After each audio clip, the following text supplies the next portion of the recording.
नमस्कार। आज हम पड़ताल कर रहे हैं डिजिटल आध्यात्मिकता की।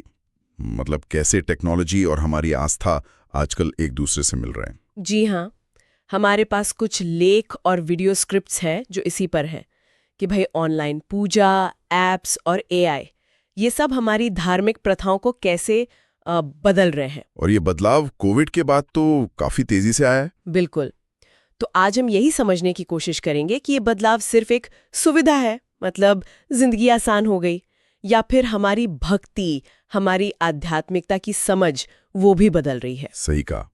और मुख्य सवाल शायद यही है कि क्या ये डिजिटल प्लेटफॉर्म्स हमें ईश्वर के या अपनी आस्था के ज्यादा करीब ला रहे हैं। या फिर कहीं ऐसा तो नहीं कि ये रिश्ता बस थोड़ा सतही सा बनता जा रहा है, एक फॉर्मेलिटी जैसा।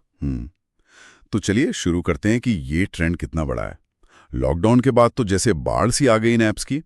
वामा ऐप, एस्ट्रोटॉक, देवधाम, उत्सव। हाँ, नाम तो बहुत सुने हैं और इनका इस्तेमाल जबरदस्त बड़ा है।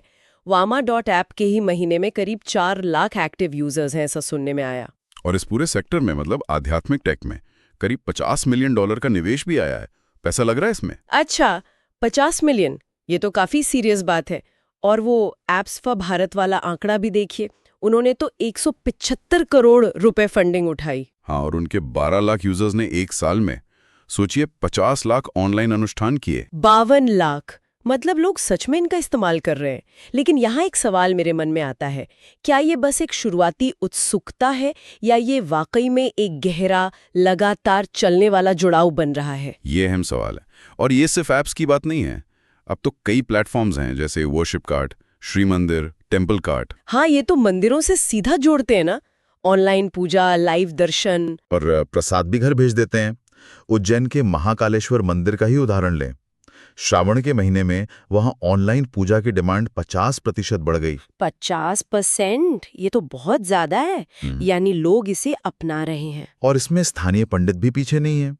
उज्जैन में ही पंडित अब वीडियो कॉल और लाइव स्ट्रीमिंग से महामृत्युंजय जप, रुद्राभिषेक ये सब करवा रहे हैं। अच्छा, तो मतलब जो पंडित पहले मंदिर में पूजा करते थे वो अब ऑनलाइन भी कर रहे हैं। हाँ, ये उन लोगों के लिए तो बहुत बड़ी बात है जो मान लीजिए विदेश में रहते हैं या शहर में हैं पर बहुत व्यस्त हैं, मंदिर नहीं जा पाते रोज। सही बात है। उनके लिए तो ये अपनी जड़ों से, अपनी संस्कृति से जुड़े रहने का एक जरिया बन गया। समय और यात्रा की बचत तो है ही। और अब तो इसमें एक और चीज जुड़ गई है, एआई, आर्टिफिशियल इंटेलिजेंस। ओह हाँ, एआई तो आजकल हर जगह है। तो आध्यात्मिकता में कैसे? आपको पुजारी चुनने में मदद करना या मंत्रों का मतलब समझाना या ज्योतिष की सलाह देना।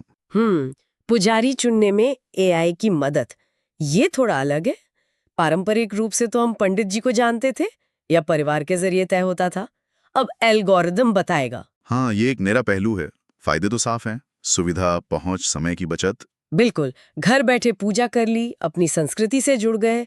और आजकल जैसे सब कुछ पर्सनलाइज्ड चाहिए, तो शायद अध्यात्मता भी उसी तरफ जा रही है। लेकिन जैसा हमेशा होता है, कुछ चिंताएं भी हैं। कुछ लोग शिकायत कर रहे हैं, जैसे रेडिट वगैरह पे मैंने देखा अच्छा, क्या शिकायतें हैं? कि कहीं ये स्कैम तो नहीं। मतलब पैसे ले लिए, वीडियो भेज दिया, पर क्या वाकई में उनके नाम और गोत्र से पूजा हुई भी? ये शक रहता है।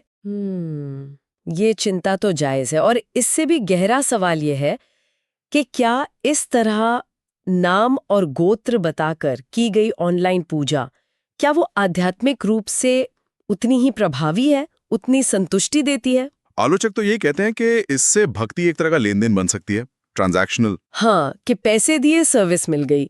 वो जो एक गहरा मानसिक भावनात्मक जुड़ाव होता है ना, मंदिर जाने से, खुद पूजा में शामिल होने से, वो शायद कम हो सकता है। एक और बात है युवा पीढ़ी, जेन जी, मिलेनियल्स, वो लोग टेक्नोलॉजी के जरिए धर्म से कैसे जोड़ रहे हैं? हाँ, ये इंटरेस्टिंग है। लगता है कि वो लाइव सत्संग या फिर जो थोड़े आसान छोटे अनुष्ठान हैं, उनको ज्यादा अपना रहे हैं। और एक और ट्रेंड है, महिला पुरोहितों की मांग बढ़ रही है इनमें। अच्छा, ये तो काफी सकारात्मक बदलाव है। शायद ये दिखाता है कि युवा पीढ़ी धर्म को एक व्यक्तिगत अनुभव की तरह ज्यादा देख रही है, जिसे तकनीक उनके लिए आसान बना रही है। वो अपनी शर्तों पर जुड़ना चाहते हैं। पर जो पारंपरिक धार्मिक संस्थाएं हैं, उनकी प्रतिक्रिया थोड़ी मिलीजुली है।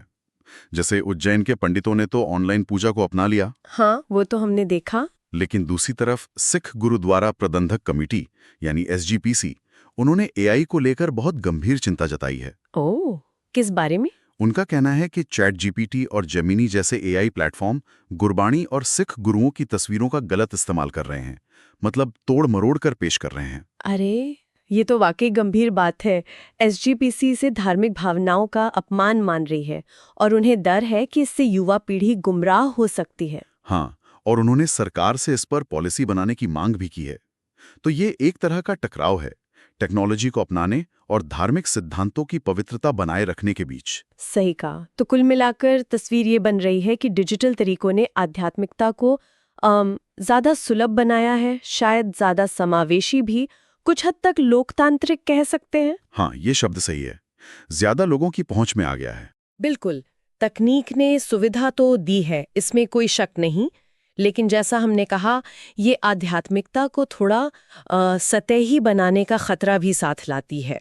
तो चुनौती यही है कि संतुलन कैसे बने, तकनीक का फायदा भी उठाएं और अपनी आस्था की जो गहराई है, जो रूहानियत है, उसे भी कैसे बचाए रखें। सही बात है, यही सबसे बड़ा सवाल है। और आखिर में हम अपने श्रोताओं के लिए एक सवाल छोड़ जाते हैं, सोचने के लिए। क्या तकनीक वाकई हमें ईश्वर या मन की शांति के ज्यादा करीब ला सकती है, या फिर ये बस हमारे इस भौतिक दुनिया का ही एक और विस्तार है, जो हमें शायद असल गहरे अर्थों से, उस सच्ची शांति से दूर कर सकता है? इस पर जरूर सोचिएगा। ऐसे ही और सारी वीडियो देखने के लिए चैनल को सब्सक्राइब कर लें, लाइक करें और कमेंट में बताएं आपको वीडियो कैसा लगा। Thank you watching for video.